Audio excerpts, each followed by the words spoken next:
Number 1.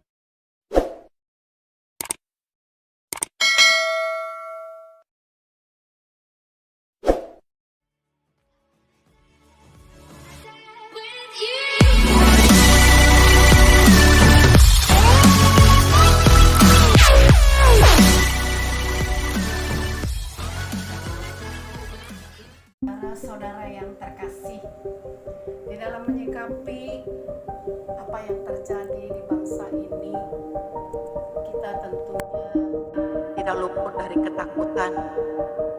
Ada juga rasa cemas, khawatir, apakah virus corona ini akan terjangkit kepada keluargaku.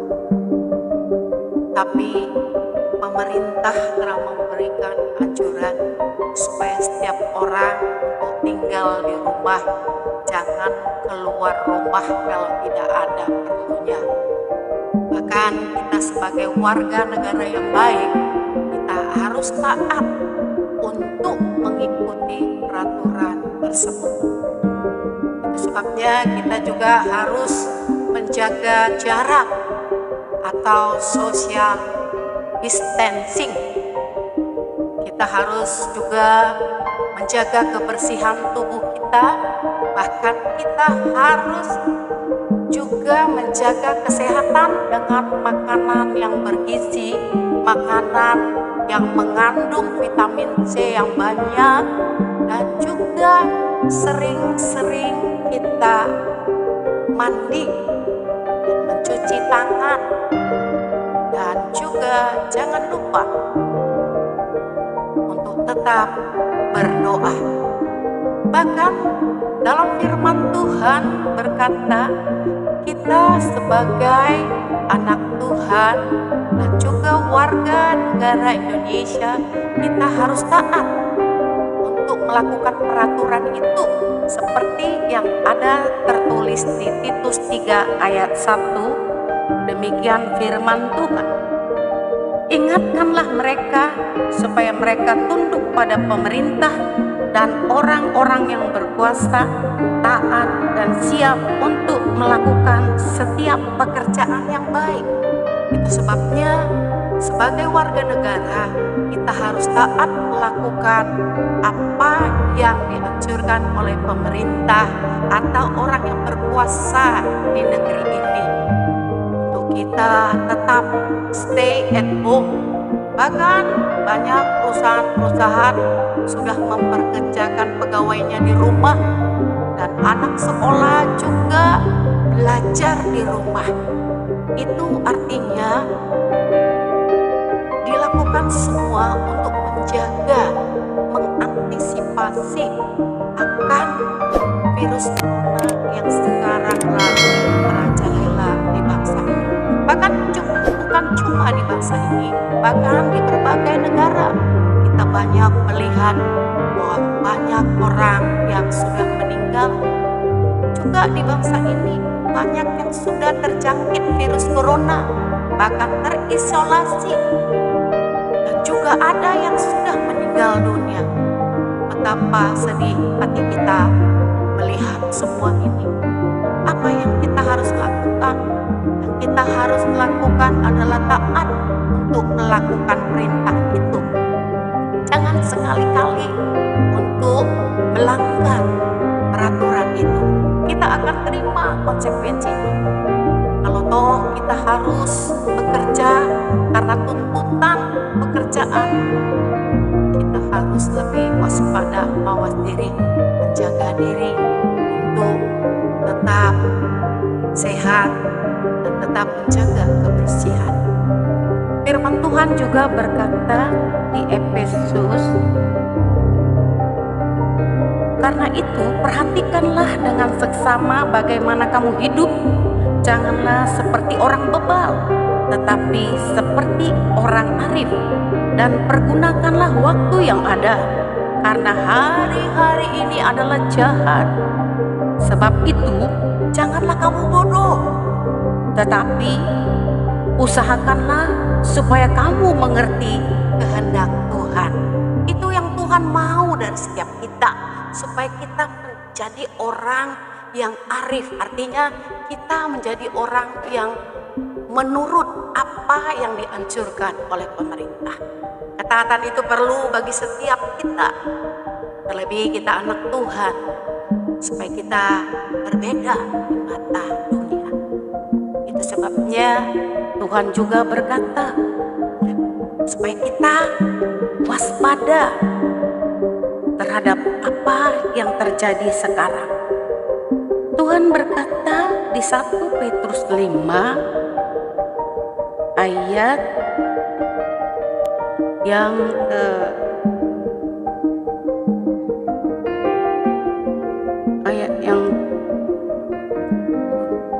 Petrus 5 ayat yang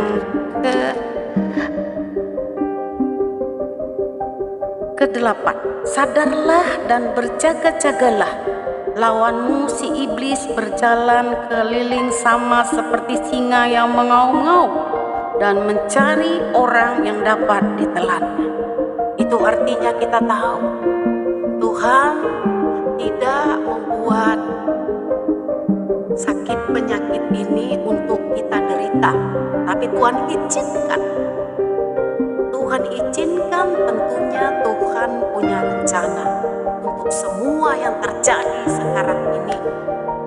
Itu sebabnya kita disuruh berjaga-jaga, berwaspada, tetap berdoa.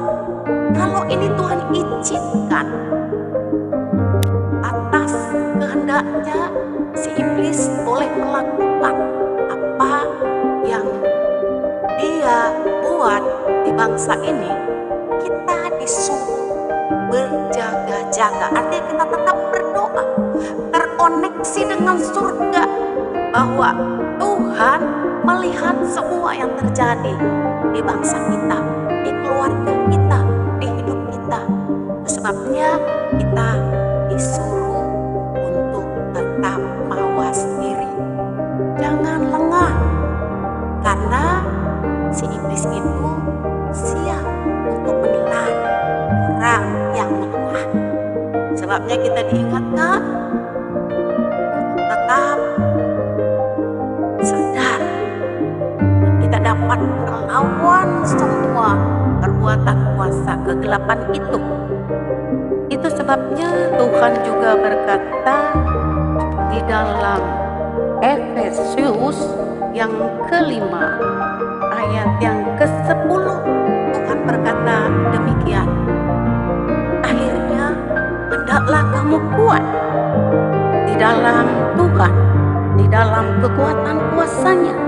Kenakanlah seluruh perlengkapan senjata Allah, supaya kamu dapat bertahan melawan tipu muslihat iblis.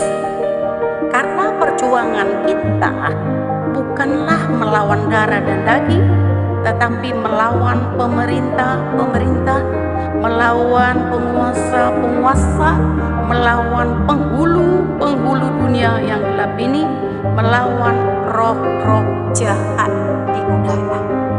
Sebabnya kita tidak perlu takut kepada yang namanya coronavirus, tapi yang perlu kita sikapi, kita harus tunduk takut kepada Allah. Kalau hal ini terjadi, tentu ada sesuatu yang akan Tuhan tunjukkan kepada kita. Ada maksud dan tujuan Tuhan untuk apapun yang terjadi. Sebabnya kita boleh menyikapi dengan baik. Kita terus memandang kepada Yesus, fokus kepada Dia yang memiliki hidup kita. Kita akan terus waspada, jaga-jaga, dan tetap menjaga jarak, jaga hidup kita tetap bersih, sehat, karena Tuhan juga mau setiap kita memiliki tubuh yang sehat. Dengan demikian kita patut atau layak dipakai oleh Tuhan untuk menjadi alat, menjadi berkat, menjadi saksi untuk kemuliaan bagi nama Yesus. Yesus itu adalah Tuhan. Dia juru selamat dunia.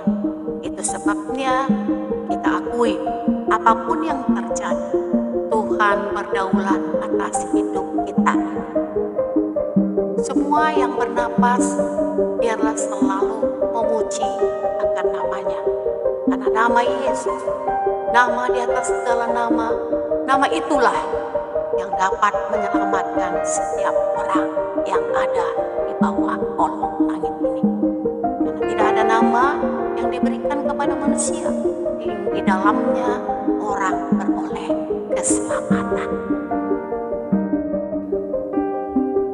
Demikianlah sharing kita saat ini. Kiranya apa yang saya sampaikan itu bermanfaat dan menjadi berkat bagi setiap orang yang mendengarkannya. Tuhan Yesus memberkati.